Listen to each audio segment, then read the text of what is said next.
now. But Cain, you know where I'm going with this. There's been so much controversy, for whatever reason, about your brown pride tattoo. Are you surprised by this, that people would consider this to be a controversial thing and wonder why you have this tattoo? And are you showing some racism by having it? I'm not surprised by it. I don't think I'm showing any racism.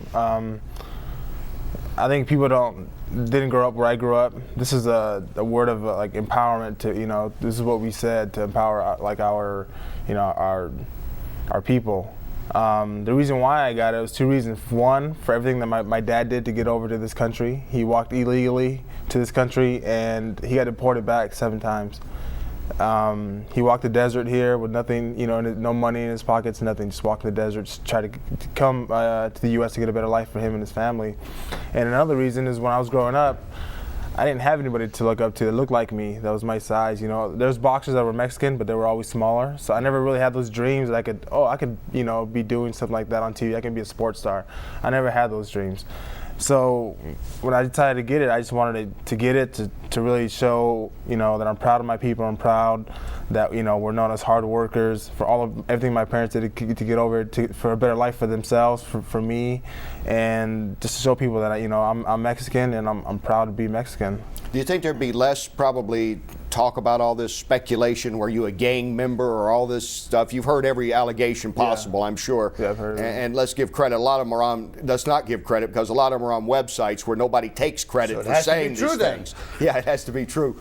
But do you think if you'd had like Viva Mexico on there, there'd been less controversy, or Proud Definitely. Mexican, as opposed, because it gets a little dicey when you start talking white, black, brown, yellow, and skin color. Does that make sense? Do you think? Yeah, I think that makes sense. If I got something like that, that would definitely be less controversy. But this is what we, what we said for us. We'd always say that. Brown it's pride. a heritage. It's not necessarily gang member. It's a heritage. It's like you're proud to be Dutch, right? Yeah, but it's like I said, nowadays you can't say anything anymore. You can't enjoy women weigh-ins, right? That was that little example. Well, here's the thing I've noticed about political correctness, and perhaps you guys too. I think it's great. You should treat everybody, if they will let you, like a brother or sister. And I really mean that. I don't think you should go out of your way to try to bring anybody harm. No. Unless you're getting paid to hit them like these guys.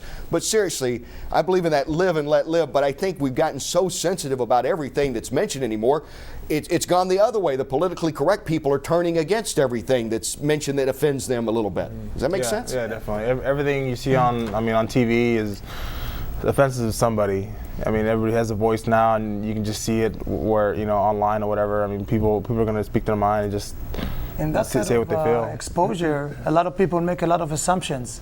So all you got to do is ask. And when he explains, you see that there is nothing to it. Altogether, you have to communicate yourself the best possible, because a lot is going on as miscommunication. Well, I think Cain just summed it up, and I don't want to embarrass you, but I think if they saw you with that beautiful baby, that's a side of the Cain Velasquez nobody will see until you keep getting more famous. Yeah. Until you get your own Facebook and your own Twitter. Keep them out there, the kids. That's what I do. All right. You might